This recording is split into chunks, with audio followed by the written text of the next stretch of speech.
आमिर साहब, पहले 13 जून से ऑनवर्ड हम ये देख रहे थे कि ईरान इसराइल के दरमियान मामला खतरनाक हद तक जा रहा था।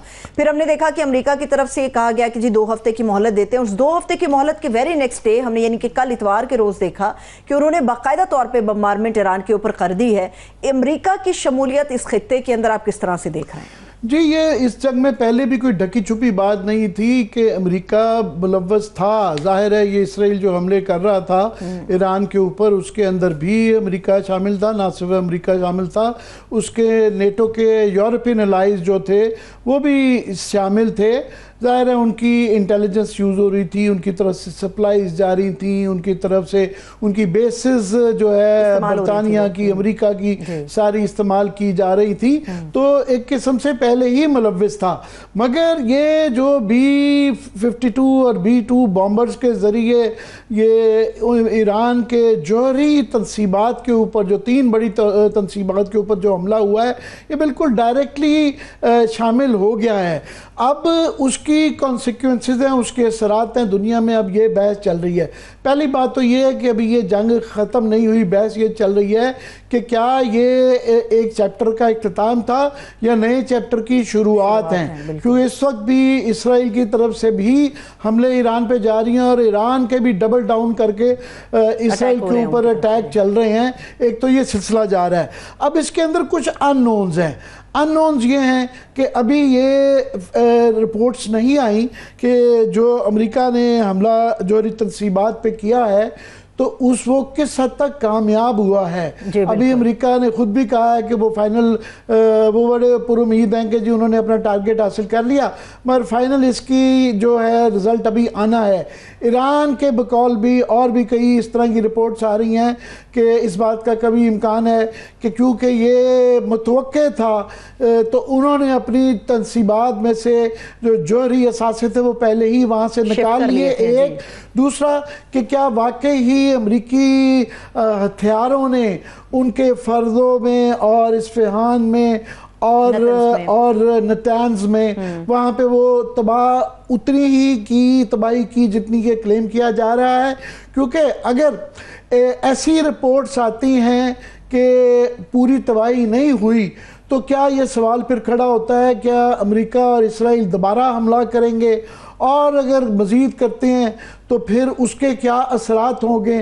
पर सबसे बड़ा सवाल ईरान के मुतालिक है क्योंकि ईरान पे ये हमला हो चुका।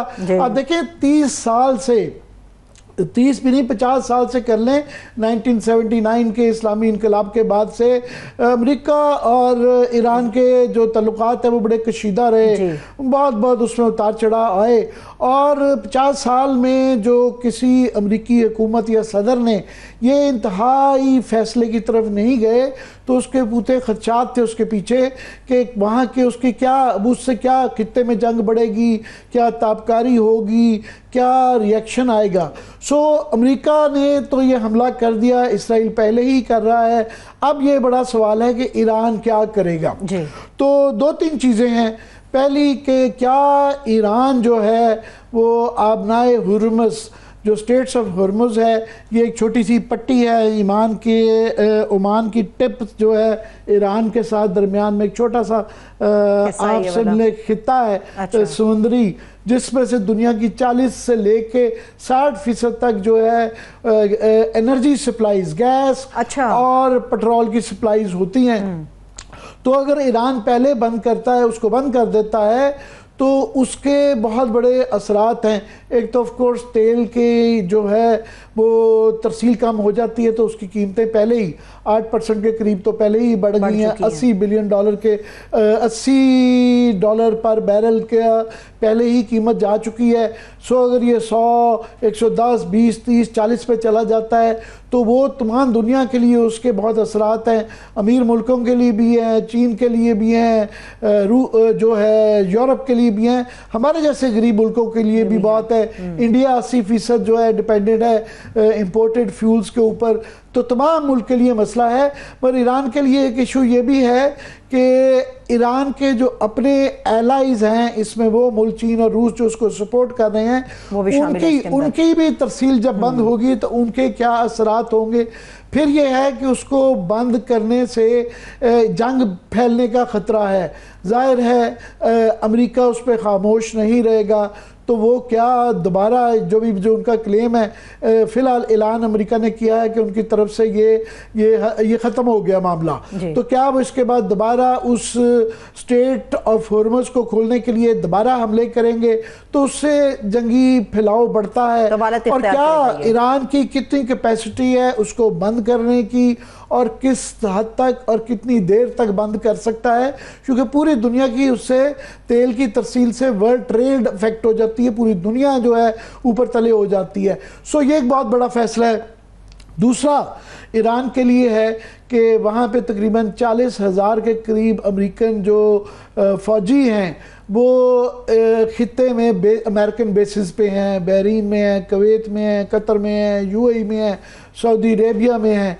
तो ईरान ने पहले ये ऐलान किया था कि अगर उन पर हमला हुआ तो वो उन बेसिस पे हमला कर सकते हैं। अभी तक उन्होंने रिस्ट्रेंट दिखाया है, इसके ऊपर ये अमल दरामद नहीं किया। तो क्या इस हमले के बाद, इस प्रोवोकेशन के बाद ईरान करता है, इसके अगेन फिर जो है कॉन्सिक्वेंसेस हैं। तो ये काफ़ी सारे सवाल हैं।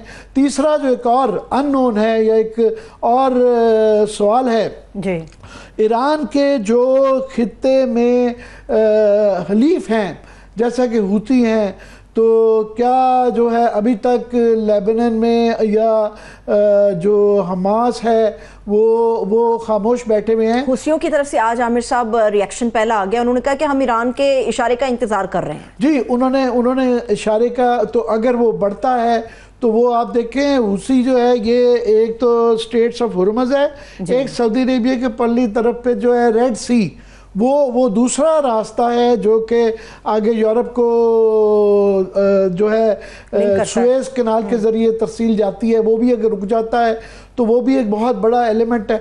सो ये अभी मामला टला नहीं है और जंग फैल भी सकती है, रुक भी सकती है।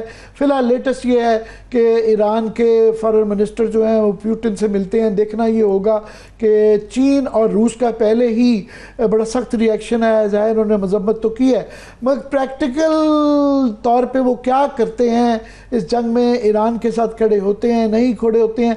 हर मुल्क अपने मफाद के मुताबिक देख रहा है कि उसने क्या करना है, क्या अचीव कर सकता है। ऑफकोर्स पाकिस्तान भी कर रहा है, तो ये बस अभी वो अंग्रेजी में कहते हैं फिंगर्स क्रॉस्ड।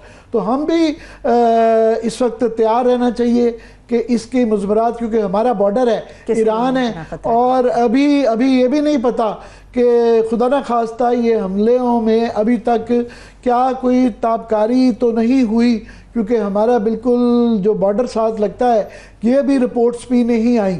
सही है, सही है। काफ़ी सारे ये खतरात मंडला रहे हैं, तो हम भी देख रहे हैं, दुनिया भी देख रही है। लेकिन आमिर साहब, जो ईरान के चीफ ऑफ स्टाफ हैं जनरल मूसवी, उन्होंने आज अलसुब अपना पैगाम एक रिलीज़ किया है। उसमें उन्होंने कहा है कि अमेरिका ने जो कुछ इतवार में हमारे जौहरी साइट्स के ऊपर किया, उसके बाद ये नहीं सोचना चाहिए कि हम इस पर खामोश रहेंगे। हमले का वक्त, इसकी नौइयत और मकदार कैसी होगी, ये अब हमने खुद तय करना है और ये हम तय करेंगे। टाइमिंग क्या होगी इसकी? जी, ईरान के लिए बड़ा अहम है कि वो सियासी तौर पे बड़ा अहम है कि वो इसका कोई जवाब दें। अगर ये हर मुल्क की एक पोस्चरिंग होती है, उसकी एक डॉक्ट्रिन है, तो उनकी पोजीशन ये है कि अमेरिका उनके जो है एटमी तनसीबात पे हमला कर दे और उसका वो जवाब नहीं दे के, तो फिर ये समझा जाता है कि ईरान कमज़ोर पड़ गया। तो उनके लिए बड़ा ज़रूरी है कि कोई ना कोई मैसेज दें। अब वो क्या मैसेज देते हैं? अभी तक ईरान ने अपने माजी के बरखिलाफ जो है बहुत सोच समझ के, बड़े ही तहम्मुल के साथ, रेस्ट्रेंट के साथ जवाब दिए हैं। इसराइल का तो ऑफ कोर्स उन्होंने जो है मुकाबले पे मुकाबला किया है और वो मिथ तोड़ दी है इसराइल की। तो इसराइल की आयरन साख, आयरन ड्रोन जो डोम जो है वो उसकी जो तमाम साख थी वो तबाह हो चुकी हुई है। मगर अमेरिका ने ये जो स्टेप ये किया है, तो ये एक बहुत ही ख़तरनाक चीज़ है। तो अभी बस हमें भी बस बहुत मोहतात रहने की ज़रूरत है और अपना हाउस इन ऑर्डर रखने की ज़रूरत है, और किसी किस्म के भी फैलाव के जंग के इकोनॉमिक कॉन्सिक्वेंसेस और मिलिट्री कॉन्सिक्वेंसेस के लिए तैयार रहना चाहिए। बिल्कुल। अगर